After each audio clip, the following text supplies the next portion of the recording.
I don't think we have any solution yet. I think we still have even the basic dilemma, is aging a program or is aging accumulation of damage? Or a little bit of both. Because there is evolutionary logic to remove old individuals. To be able to adapt to the changing environments, you need change of generations. So by putting an old individual under stress, you are kind of testing all the systems and then eliminating the weak points from the gene pool. And IgG glycosylation may be doing that. So we know that IgG glycosylation is partly epigenetically programmed, so changes in epigenome is changing the glycome, so maybe it's a program. Or it's just accumulation of damage, what happened in the last decades, interaction with the pathogens, diet and so on.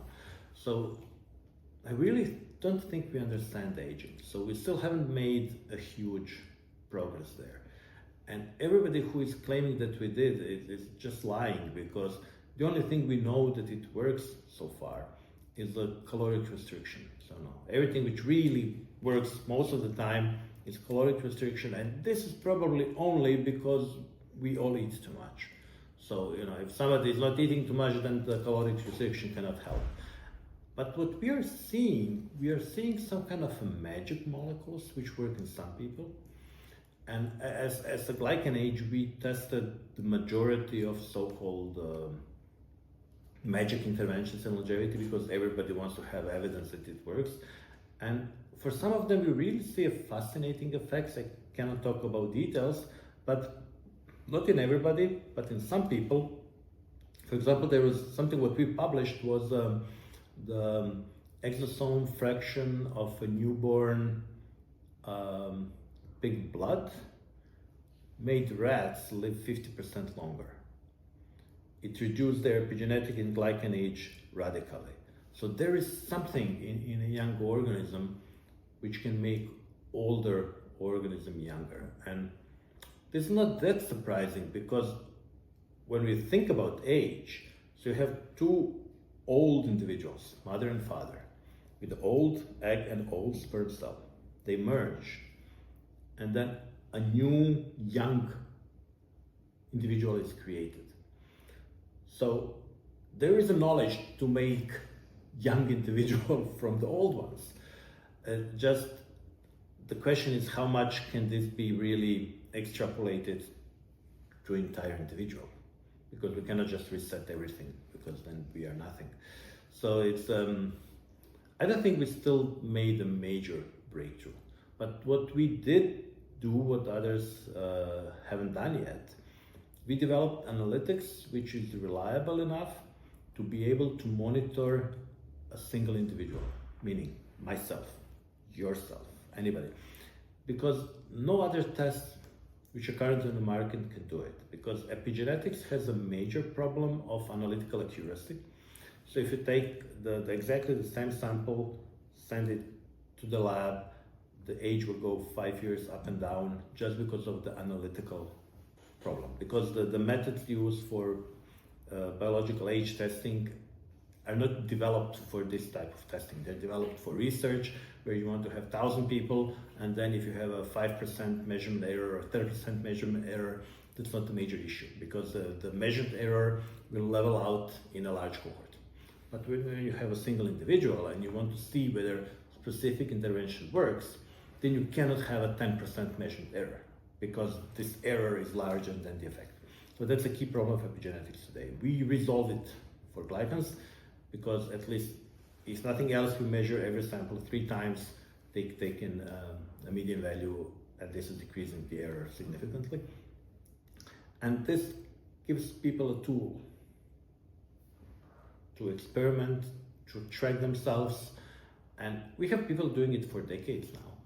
And we've seen effects of different drugs, of different lifestyle interventions on given individuals, and some people are actually really happy, because you can tell them something, a decade before the problem will develop. We are starting to understand molecular mechanisms which are making organisms older. So the problem is a lot of it is being done on mice, so it doesn't really extrapolate to humans easily.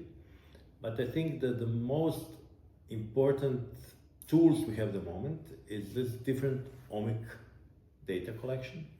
So genomic data, metabolomic data, proteomic data, glycomic data. When you put them together with the new AI tools to interpret the data, because no human brain can take hundreds of thousands of numbers and understand what's going on, but AI tools can do it. And slowly we can start to understand what is going on. We can stratify people into different type. And I think this is most promising at the moment. We still have to acquire a lot of data. And another promising thing is many people are trying to repurpose different existing drugs. So problem is they all want to claim this is a universal longevity medicine, which will never be universal and never work for everybody. But if we identify what is the most important problem in a given individual, then some drug might actually help that individual. It's like for the supplement field. So I think 95% of supplements people are taking are just a waste, because they're taking things they do not need. Again, if I mention Brian Johnson, he's taking how many? 100 supplements? That's crazy. You cannot have 100 things which are missing from your diet. But many of us would definitely benefit from something which we are missing, or which needs to be at a higher level than in average person in us to make us work optimally. And this is extremely difficult to know at the moment, because we don't have good ways of knowing what is good for me. Because, you know, even when you do classical blood tests, the normal kind of values, bottom and high, are relatively wide. So even if you're in a normal range, maybe you should be on the top and not on the bottom, or the other way around. And you cannot know that because you don't know what is your optimum. You don't know what is your normal level 20 years ago. So I think it's really good when some people do their tests regularly and then see when something is changing, try to fix it. And the same will go for drugs. So there will be drugs one day which will definitely expand health span of all of us, but we have to find out which. Because if we take the wrong one, it could be the negative effect. If we take a combination of drugs, it could be interactions which can be really negative. So we need much more knowledge before we decide to actually do something. Unfortunately, the best we could say, we should do things which our grandmothers were telling is healthy, meaning eat moderate amounts of healthy food, have moderate amount of physical activity, have sufficient amount of sleep, not even too much, sufficient, optimal for yourself, and don't be under too much stress.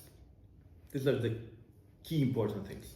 So the mistakes we do is ultra processed food. That's probably the worst thing currently on the planet, and it's so addictive, and you know, we have continents addicted to fructose syrup or things like that.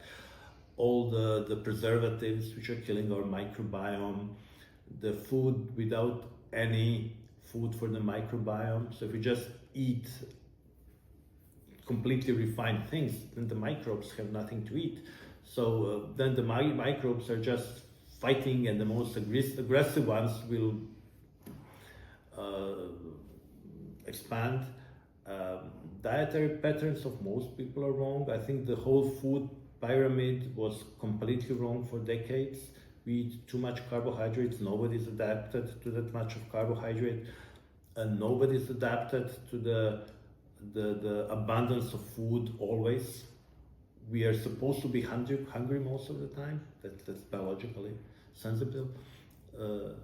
Nobody in the evolution of life on this planet had a fat tissue for more than one season.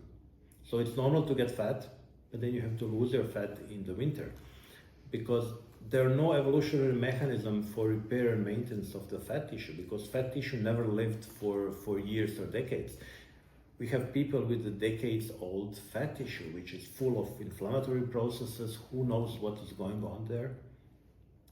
So I think the best thing one can do is try to minimize the damage, which is not easy, because air we breathe is horrible, food we buy is horrible, lifestyle, which is kind of we are forced to live, is horrible. So yeah, plenty to correct.